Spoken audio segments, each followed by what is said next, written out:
Good morning students. My name is Anil Kumar Tawar, TRM Public School, Modinagar. आज हम आपको class 9 geography first chapter जिसका नाम है इंडिया साइज एंड लोकेशन, इस चैप्टर के बारे में आज आपको बताएंगे। सबसे पहले हम बात करते हैं इस इंडिया के बारे में कि इंडिया ने किस तरह हमारे यहाँ पर प्रोग्रेस की है। तो अबाउट इंडिया इकोनॉमिक्स प्रोग्रेस, यानी आर्थिक रूप से हमारे देश ने क्या प्रोग्रेस की है इसके बारे में आपको बताएंगे कुछ एग्जाम्पल देकर। जैसे हम बात करते हैं एग्रीकल्चर की, तो एग्रीकल्चर में क्या प्रोग्रेस की है। आप देखते हैं कि लगभग 50 साल पहले देश की आज़ादी के बाद में कह सकते हैं कि ज़्यादातर किसान हलों का इस्तेमाल करके खेतों की जुताई करते थे, लेकिन आज अधिकतर किसानों के पास में अपने ट्रैक्टर्स हैं, मशीनें हैं और उनसे वो अपना खेती कर रहे हैं। पहले बहुत सारे लोग खेती करते थे और कम अनाज पैदा कर पाते थे। अब कुछ किसान खेती करते हैं और बहुत ज़्यादा अनाज पैदा कर पाते हैं। तो हम कह सकते हैं कि एग्रीकल्चर में हमारे देश ने काफ़ी प्रोग्रेस की है। सेकंड हम बात करते हैं इंडस्ट्री की। इंडस्ट्री की हम बात करें तो पहले देश की आज़ादी से पहले हम काफ़ी सामान, ज़्यादातर सामान विदेशों से मंगाते थे, यूरोप के देशों से मंगाते थे, लेकिन आज हम बहुत सारी वस्तुएं, लगभग सभी वस्तुएं जो हमारी आवश्यकता की हैं अपने देश में हम बना रहे हैं। चाहे वो ऑटोमोबाइल की बात करें, चाहे मोटर गाड़ियों की बात करें, चाहे मशीनों की बात करें, तो सभी तरह की मशीनें हमारे देश में तेज़ी से बन रही हैं और देश हर क्षेत्र में तेज़ी से डेवलप कर रहा है। सभी जगह अच्छी सड़कें, अच्छी रेलवे लाइनें, हाईवे विकसित होते दिखाई दे रहे हैं। तो इस तरह हम कह सकते हैं कि इंडस्ट्री में भी हमारे देश ने काफ़ी उन्नति की है। बात करते हैं टेक्नोलॉजी की। टेक्नोलॉजी यानी तकनीकी ज्ञान, तकनीकी विकास क्या हुआ है। देश के अंदर बहुत सारी मशीनें ऐसी हैं जो कम समय में बहुत सारा सामान बना पाती हैं, और पहले जो मोटर गाड़ियाँ होती थी ज़्यादा मिनरल ऑयल का इस्तेमाल करके कम दूरी तक जाती थी, लेकिन टेक्नोलॉजी का विकास हुआ और टेक्नोलॉजी के विकास होने के कारण आज तरह तरह की गाड़ियाँ बनने लगी हैं CNG पर आधारित और डीजल पेट्रोल पर आधारित, जो कम ईंधन लेकर यानी कम फ्यूल का इस्तेमाल करके ज़्यादा चल पाती हैं। तो टेक्नोलॉजी में भी हमारे देश ने काफ़ी विकास किया है। सारी सुविधाएँ, यहाँ तक कि ज़मीन के अंदर पाइपलाइन बिछाना, मेट्रो रेल को केवल ज़मीन से ऊपर पिलर बनाकर ले जाना, ये सारा संभव हो पाया है। तो ये टेक्नोलॉजी की देन है जिसके कारण हम आगे प्रोग्रेस कर रहे हैं। आगे हम बात करते हैं लोकेशन। तो लोकेशन के लिए कई सारी बातें आती हैं। एक तरीका होता है लोकेशन के बताया जाता है कि हमारा देश कहाँ पर है। साधारण तरीके से हम बता देते हैं कि हमारा देश कहाँ पर है, एशिया कॉन्टिनेंट में है। लेकिन एशिया कॉन्टिनेंट में कहाँ पर है, एशिया कॉन्टिनेंट के साउथ में, इंडियन ओशन के नॉर्थ में है। तो इस तरह हम बता पाते हैं, लेकिन कुछ और तरीके हैं जो बिल्कुल सही स्थिति बताने के लिए उनका हम यूज़ करते हैं। तो कौन से तरीके हैं, ये तरीके हैं लोकेशन के लिए हम इस्तेमाल करते हैं लैटिट्यूड्स एंड लॉन्गिट्यूड्स। मतलब कि हमारा देश कहाँ पर है, कौन से लैटिट्यूड और किन लॉन्गिट्यूड के बीच में है।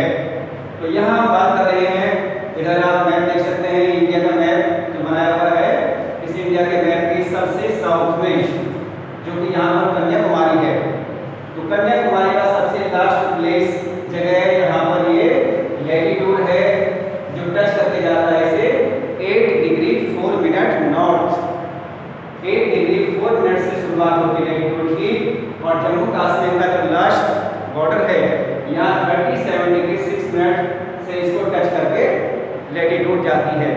तो ये लैटिट्यूडल एक्सटेंड हो जाएगा 8 डिग्री 4 मिनट से लेकर 37 डिग्री 6 मिनट तक ये लैटिट्यूडल फैला हुआ है। अब हम बात करते हैं लॉन्गिट्यूड की। तो लॉन्गिट्यूड में सबसे वेस्ट में गुजरात है। गुजरात के लास्ट जो बॉर्डर है इसका सबसे वेस्ट में यहाँ से 68 डिग्री 7 मिनट करके टच करके जाती है, और सबसे राइट में ईस्ट में हिमाचल प्रदेश है 97 डिग्री 25 मिनट ईस्ट में होकर आगे बढ़ती है। तो इसका मतलब हुआ कि 68 डिग्री 7 मिनट से लेकर 97 डिग्री 25 मिनट ईस्ट तक हमारा देश फैला हुआ है, ईस्ट टू वेस्ट। अब हम बात करें कि अर्थ जो रोटेट करती है वो वेस्ट टू ईस्ट की तरफ करती है। तो वेस्ट टू ईस्ट की तरफ करते हुए सबसे पहले अरुणाचल प्रदेश आता है, उसके बाद में आता है गुजरात। अब आगे बढ़ते हैं और क्या क्या बात है इंडिया के बारे में। हम आगे बात करते हैं कि यहाँ पर अगर बात करें इसके नॉर्थ वेस्ट में पाकिस्तान, नॉर्थ ईस्ट में China, Nepal, Bhutan, Bangladesh, south east में जो बंगाल वाटर बॉडी की बात करते हैं, और साउथ वेस्ट में अरेबियन सी, और इंडिया के साउथ में इंडियन ओशियन। तो इस तरह ये हमारे देश की स्थिति है। जो देश यहाँ पर बांग्लादेश है ईस्ट में, जो इसके साउथ में जो बंगाल फैला हुआ है, और यहाँ पर जो देश के कुछ हमारे देश के आइलैंड्स हैं जिसको कहते हैं अंडमान निकोबार आइलैंड्स।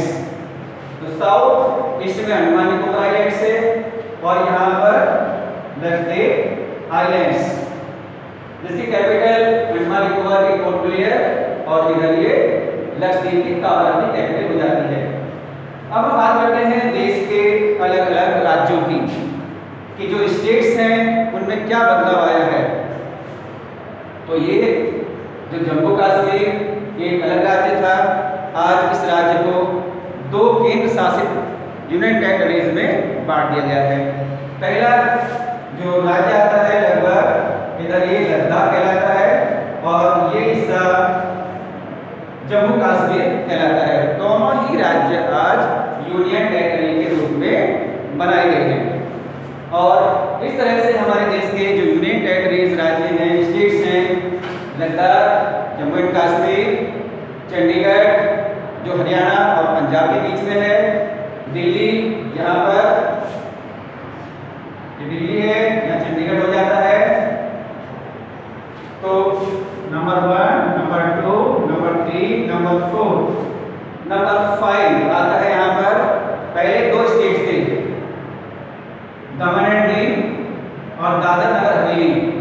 अब ये दोनों स्टेट ठीक हो जाते हैं, यहाँ पर दादर नगर हवेली के नाम से जाना जाता है, Dadar Nagar Haveli and Daman and Diu. और पहले इसकी कैपिटल थी सिलवासा, अब इसकी कैपिटल हो जाती है दमन। तो दादर नगर हवेली, दमन एंड दीव दोनों को मिला दिया गया है। तो नंबर 5 स्टेट हो जाता है ये दादर नगर हवेली एंड दमन दीव, ये स्टेट्स। नंबर 6 हो जाता है लक्षद्वीप जो एक आइलैंड्स है, और नंबर 7 हो जाता है यहाँ पर पांडिचेरी, और नंबर 8 हो जाता है अंडमान निकोबार आइलैंड्स। तो इस प्रकार ये हमारे देश के यूनियन टेरिटरीज हो जाते हैं।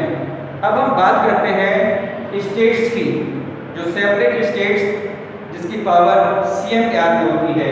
तो हम ऊपर से अगर बात करते हैं तो यहाँ पर ये तो दोनों हो गए, लद्दाख, जम्मू एंड कश्मीर, और नीचे आते हैं हिमाचल, उत्तराखंड, उत्तर प्रदेश, इधर ऊपर पंजाब, हरियाणा, राजस्थान, गुजरात, इधर मध्य प्रदेश सेंटर में, यहाँ पर महाराष्ट्र, और मध्य प्रदेश के राइट हैंड पर बेल्ट के रूप में यहाँ पर आ जाता है छत्तीसगढ़, इधर बिहार, इसके नीचे झारखंड, यहाँ वेस्ट बंगाल, सिक्किम, और ये बीच में असम, और इधर राइट हैंड पर अरुणाचल प्रदेश, नागालैंड, मणिपुर, मिजोरम और त्रिपुरा, ये राज्य हो जाते हैं। अब बात करते हैं यहाँ पर वेस्ट बंगाल, वेस्ट बंगाल के नीचे यहाँ पर उड़ीसा, उड़ीसा के नीचे तेलंगाना, और तेलंगाना के नीचे आ जाता है यहाँ पर आंध्र प्रदेश, और इसके बाद में यहाँ पर तमिलनाडु। इसके बाद में हम करते हैं ईस्टर्न कोस्टल रीजन के पास वाले स्टेट्स। तो यहाँ केरल, इसके ऊपर कर्नाटक, यहाँ बीच में गोवा, और यहाँ पर ये पूरा महाराष्ट्र आ जाता है। तो इस प्रकार ये पूरे स्टेट्स यहाँ पर हमें दिखाई देते हैं। अब बात करते हैं कि इसका साइज क्या है। इंडिया के साइज की अगर हम बात करें, पहले टोटल हम बात करते हैं इसकी कि कितने किलोमीटर स्क्वायर किलोमीटर में ये फैला हुआ है। तो ये 3.28 मिलियन स्क्वायर किलोमीटर में हमारा देश फैला हुआ है। और अगर हम बात करते हैं कि पूरे वर्ल्ड का कितना हिस्सा है, यानी हमारी जो टोटल लैंड एरिया है इंक्लूड अंडमान निकोबार और लक्षद्वीप, ये सभी आइलैंड्स जिन पर अधिकार है, तो टोटल 100 अगर पूरे अर्थ को माना जाता है, पूरी पृथ्वी को माना जाता है, तो उसका 2.4% हमारे देश की जमीन कवर करती है। तो इस तरह लगभग 7वां बड़ा देश हमारा हो जाता है according to area.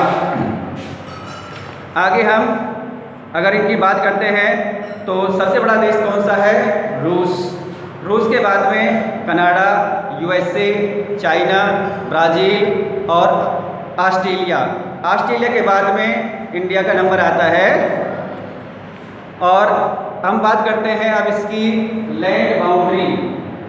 Land boundary 50,200 kilometre, 50,200 kilometre land boundary है। ये बाउंड्री कहाँ से बनती है? ये यहाँ गुजरात से शुरू होता है, यहाँ से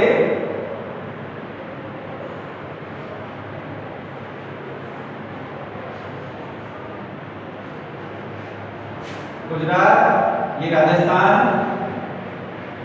और यहाँ पर ये पंजाब, उसके बाद में जम्मू एंड कश्मीर,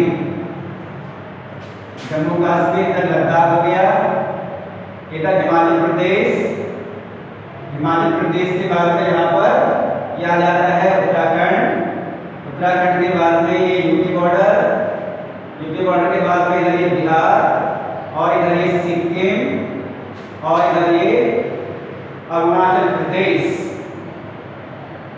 उसके बाद में नागालैंड, मणिपुर, मिजोरम और यहाँ पर ये त्रिपुरा। ये बाउंड्री बांग्लादेश की है जो इधर मेघालय को टच करती है सीमा, असम को, इधर वेस्ट बंगाल को, इधर त्रिपुरा को। तो ये बाउंड्री वेस्ट बंगाल की है। अब बात करते हैं लैटिट्यूड के हिसाब से, अगर बात करें यहाँ से ये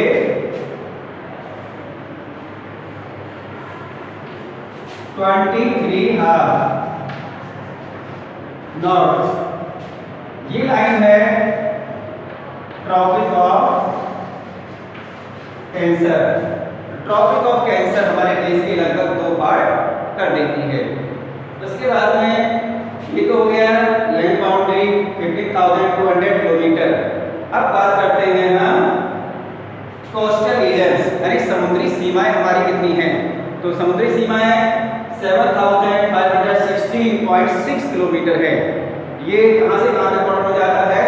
कुछ हिस्सा गुजरात का आता है, उसके बाद में महाराष्ट्र, गोवा, कर्नाटक, केरल, इधर तमिलनाडु, आंध्र प्रदेश और उड़ीसा, वेस्ट बंगाल, ये कोस्टल रीजन हो जाते हैं, यानी समुद्री सीमाएं हो जाती हैं।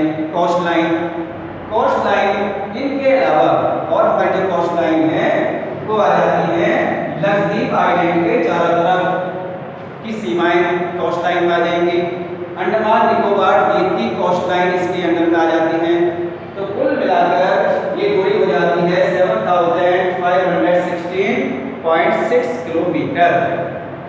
अब बात करते हैं एक्सटेंट, यानी कितना फैलाव है, ईस्ट टू वेस्ट कितना फैलाव है, नॉर्थ टू साउथ कितना फैलाव है।